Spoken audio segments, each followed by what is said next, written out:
আমাদের যদি কোনো ভুল হয়, অপরাধ হয়, তাহলে সেই ভুলের শাস্তি বা সংশোধনের সুযোগ আপনারা আমাদেরকে দিবেন। কিন্তু মাননীয় প্রধানমন্ত্রী জননেত্রী শেখ হাসিনাকে দয়া করে আপনারা ভুল বুঝবেন না। আমাদের কারো যদি দায়িত্বে কর্তব্যে অবহেলার কারণে, আমাদের ব্যর্থতার কারণে যদি আমাদের তরুণ প্রজন্ম আমাদেরকে ভুল বুঝে আমাদের প্রতি ক্ষুব্ধ হয়, তাহলে সেই দোষের শাস্তি আমরা পাই। যদি দায়িত্বে কর্তব্যে আমাদের অবহেলা হয়, যদি আমাদের সেই শাস্তি ভোগ করতে হয়, আমরা সেই শাস্তি ভোগ করতে প্রস্তুত আছি। যে কোনো সিদ্ধান্ত মাথা পেতে নিতে রাজি আছি। কিন্তু আমাদের কষ্ট হয় যখন আমাদের কোনো ভুল বা আমাদের কোনো ব্যর্থতার কারণে আমাদের প্রাণপ্রিয় নেত্রী জননেত্রী শেখ হাসিনাকে দোষারোপ করা হয়,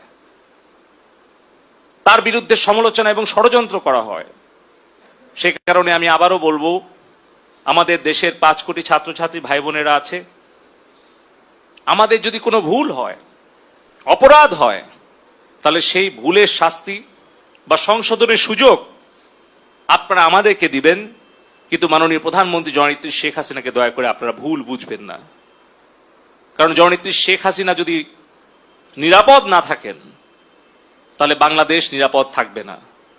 আমাদের সামনে উদাহরণ আছে সিরিয়া, ইরাক, মিশর, কিভাবে ষড়যন্ত্রমূলকভাবে সেই দেশের সরকার সেই দেশকে কিভাবে ধ্বংস করে আজকে গোটা প্রজন্মকে গত 20-30 বছরে ধ্বংস করে দেওয়া হয়েছে।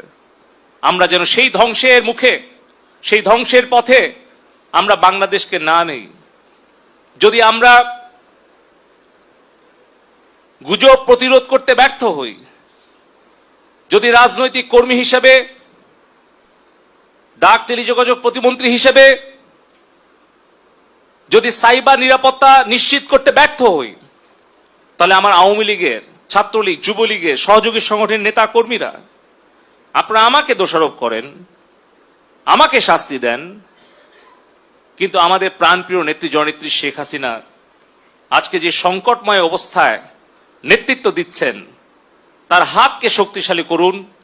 আপনারা ঘরে বসে না থেকে আপনারা প্রতিবেশী পরিবার, শিক্ষা প্রতিষ্ঠান, ছাত্র ছাত্রী, শ্রমিক, মেহনতি মানুষের কাছে গিয়ে প্রকৃত সত্যটা তুলে ধরে তাদের কাছে আমাদের কোনো ভুল ত্রুটি হলে আমরা করজোড়ে ক্ষমা চেয়ে দেশের জন্য, দেশের শান্তি উন্নয়নের জন্য, নিরাপত্তার জন্য আমরা এই দূরত্ব দূর করার চেষ্টা করি।